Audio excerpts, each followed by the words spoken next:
IS460 and 560. I'm Professor Fahmi Jalani. Today we'll be taking a look at chapter 13, which is project auditing. I think, like we all,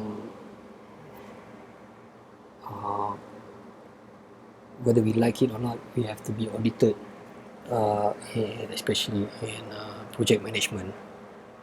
And we take a look at some of the requirements and needs or benefit and of the audit. Based on an overview, it's technically a goal-based. What's the outcome? Audit report, life cycle, how credible is the report, and revenue reporting. So project auditing is basically a formal inquiry of the project. So it's quite flexible depending on what the senior management want to see, and it must be credible.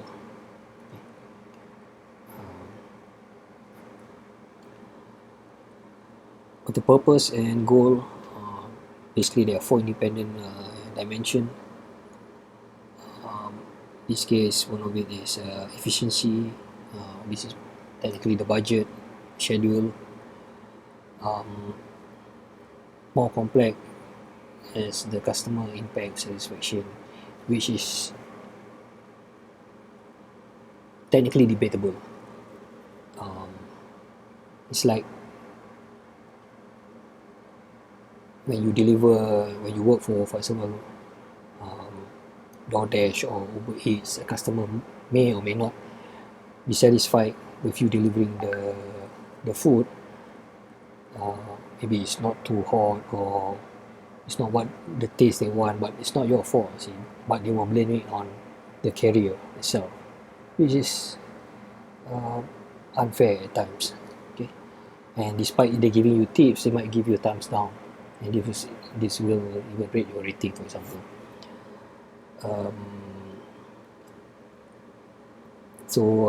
This also, the project audit will also impact on the business direct success. Okay, and also what's the future potential, or is there something grey or nebulous. In terms of to be also continue, we have we need to identify the strengths and weaknesses of the project and recommend, give good recommendation, not based on bias or personal interest. Some benefit, okay, you can identify the problem earlier. Okay, and so in terms of clarity, in terms of cost, budget, performance, how to optimize it, how to improve it. And at the same time, you can also include future technology. Okay, and also evaluate, okay, the quality and minimize cost. Why is there a need? Basically is to increase speed or optimize it. Okay, minimize mistake. Okay, technically to avoid them. Provide information to the client. Okay, at the same time, your shareholder. Okay, so in this case, at times, some project might go out of focus, where audit will help them to steer the project. Okay, in this case, commitment. Auxiliary goals, mention about strengths and weaknesses, risk factor. Okay, improve the project, and high potential. In this case, management. It would be a rather long lecture, so bear in mind. Um, so in an audit is basically it's a thorough examination where you cover things like methodology, procedure, record, properties, budget, expenditure, complexity, and it comes in various format for the report. So there are 6 parts of audit, in this case project, with the current status, future status, critical tasks, okay, which we covered previously, risk management, okay, information pertain to other project, okay, which sometimes some project could be cross or multiple tasks, limitation, okay.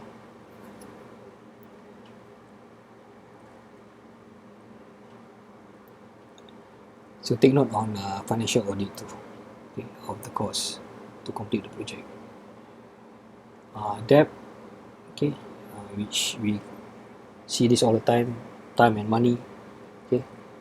Project manager needs to be able to control it, okay, and not to overlook the cost, okay, and the morale of the staff. So the 3 types of audits, we have the general audit, okay, which is normal, okay, time and resources, okay, which is basically a light audit. Next we have detailed audit, okay, this is basically a follow-up of the general audit. And lastly we have technical audit, which is carried out by or done with a qualified technician. For example, you do a programming, so you need somebody technical to be able to audit it.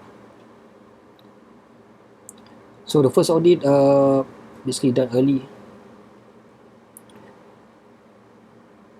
and any technical issue will be follow up, okay, and also life cycle of the project and how it's valued, okay. So basically the audit is basically to add value to the company on the project.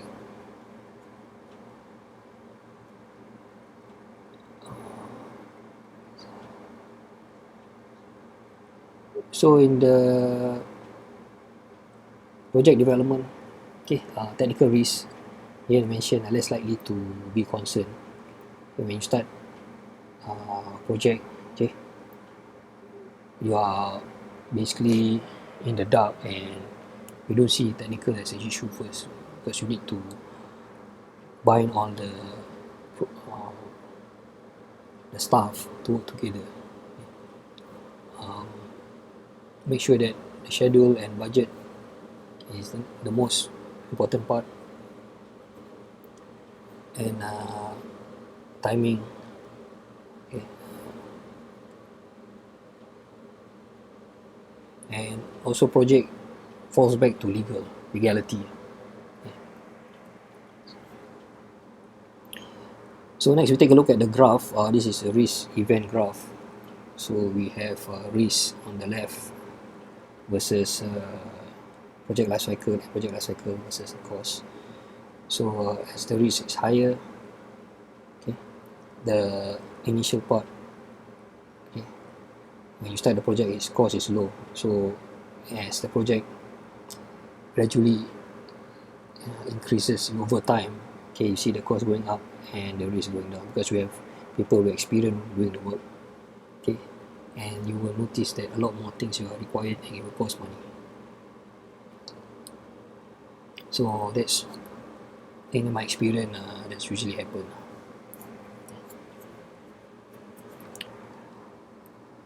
So next we take a look at preparation. Okay. Basically is to facilitate comparison of the predicted versus actual. Okay. For example, the planned time versus the actual time. There will be deviation. Okay. And usually project manager will write a footnote, comment. Okay, why is it delayed? Is it because lack of manpower or delay in getting the hardware, for example? Okay. Try to avoid negative comment, Okay, it does happen, and project manager need to be able to deal with it. There should be no bias or favoritism towards the staff, to any staff. So, what's the information in the report? We have introduction, current status, future, critical management, risk management, caveat, limitation, and assumption.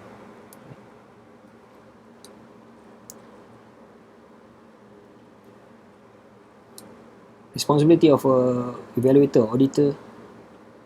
So basically, you need to tell the truth, okay, what you see, okay, on the project, okay, what you find out, what's the finding, okay, and the auditor need to be objective and ethical.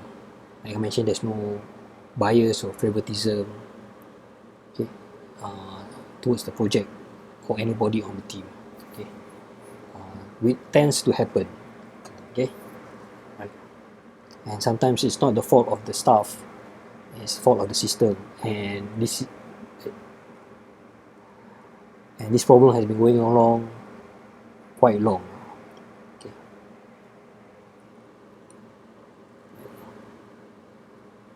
And also take note, there must be political or technical views on the uh, evaluation audit, and everything has to be confidential. Some step to carry. You need an experienced expert, okay, familiar with the product or the project, to be on site to debrief the management.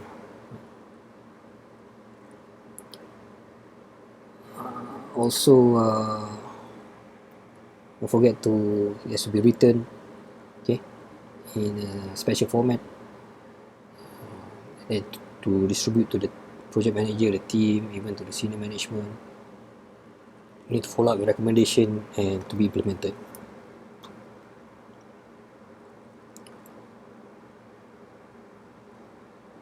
So in terms of life cycle,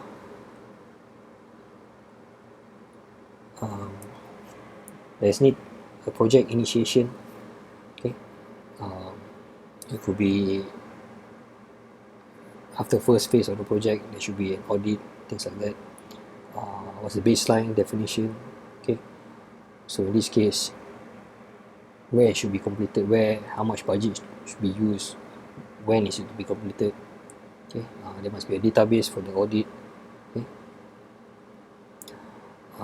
Analysis of the project, okay. How well is the project running, okay, what needs to be improved, okay. Mention about reporting, and also how to finish the audit, in this case termination. So what's important for audit evaluation? So mention here, auditor need to be skilled, okay, and very precise, because they need to report finding to the management, right? And also the audit team must be selected properly, because for the auditor to do their audit, they are taking the time away from the project, because they have to ask questions while the staff are doing the project. That's time consuming too. And you need to record, okay, to be accessible to any files that you want to look at, okay, and also free to be transparent in this case, free to contact.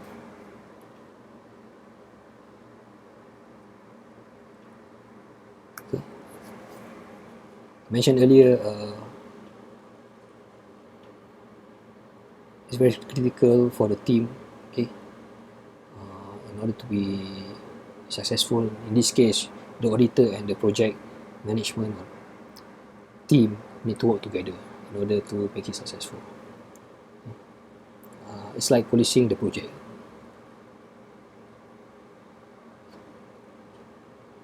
So the more complex the project, the bigger the team, okay. And for small project, you can have just one person to do it. audit team and evaluation.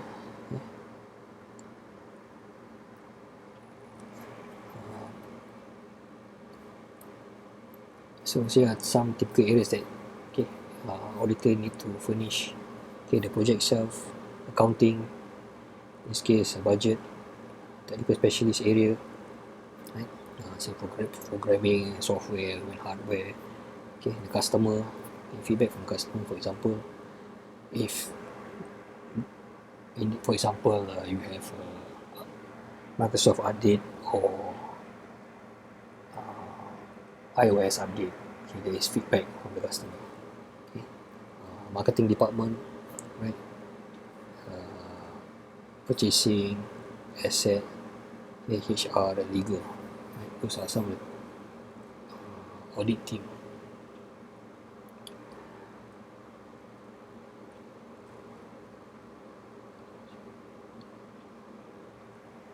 So the purpose of the object team is to examine the project, different perspective of the project too, and they should plan how to present to the management team, and it should be constructive observation, from the observation, not to pinpoint their mistake or try to penalize them, which will backfire if the team need to be audited the second time, right? And this case also mentioned about constructive.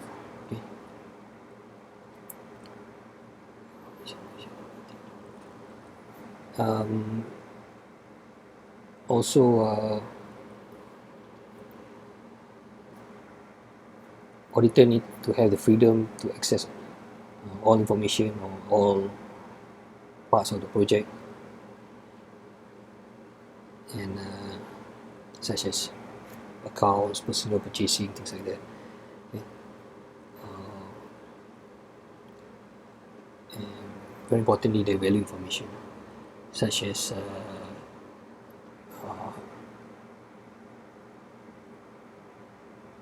request for proposal, process, who are the vendors, and what's the procedure of getting a proposal. Are there bids, for example 3 bids and you get the best bid, not always the same vendors. What's the meeting minutes, the senior management committee, minutes of senior management committee, what they talk to or present the project to the senior management from the past. Are they aware of, and what are the action that senior management have in place when they have a problem.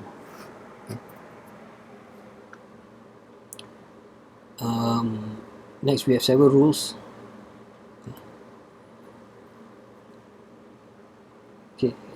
Try to avoid misunderstanding.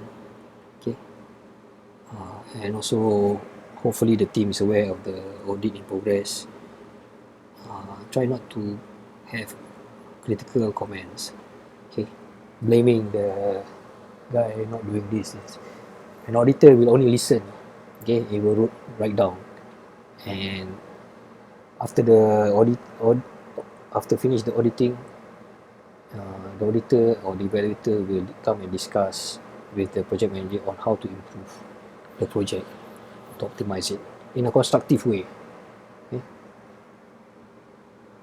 Because the auditor do not know what the challenges that the staff face doing the project, because saying is easier than doing it, in my experience.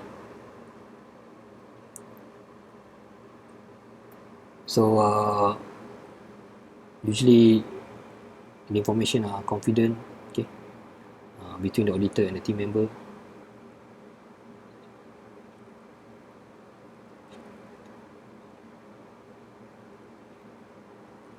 So if there is no confident source, shouldn't be used, in terms of information. And every information need to be protected. Okay. For example, the staff complain about not getting certain things, or there's no support from the top. Okay. Measurement. So it's quite important that there is a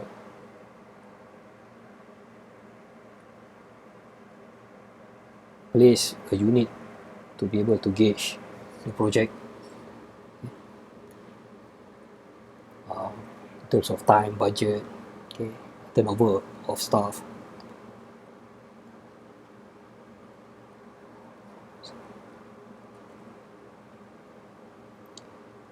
And also the actual expenditure, this is actual spending versus the planned budget.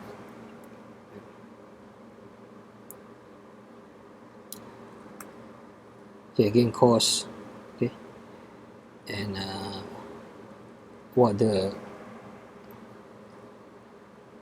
things that been brought up in the beginning, okay, some of the serious issue, and is it mitigated.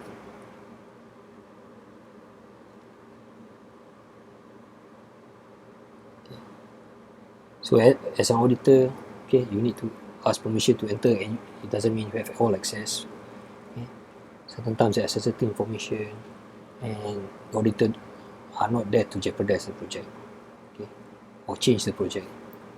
And he has to be calm, relaxed, okay. And there must be a trust between the staff and the auditor, so that there's no backstabbing, okay, or backbiting. Right.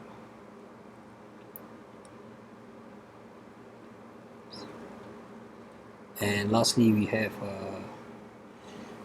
auditor needs to be professional, okay, in gathering information, okay, not stressing the shortcomings, try to recognize and reinforce the project strength, and even though there is negative finding, okay, there should be a trust on the auditor, because it works both ways, and it takes time, and it's a very delicate process, and there's human factor, okay, and there is a need for cooperation in order for the project to be successful. Because once the audit is finished, you don't want to focus too much on the findings, because you need to continue the project to be successful. A project cannot be perfect 100%, but at least it's complete, and it might take some fine tuning, okay? Even like, for example, designing the iPhone, today we have different version, and there is no perfect phone, or perfect car, or even perfect lecture, for example. Okay? There is new technology being introduced. For example, today we have chat GPT or AI. Okay? You will not know what is next. So life is a learning process. Okay? The more you know, okay, the more humble you are. Okay? And learn from your mistake and do it quickly. Right? So that's pretty much for the class today. Stay safe. If you have any question, please feel free to email. Thanks. Bye.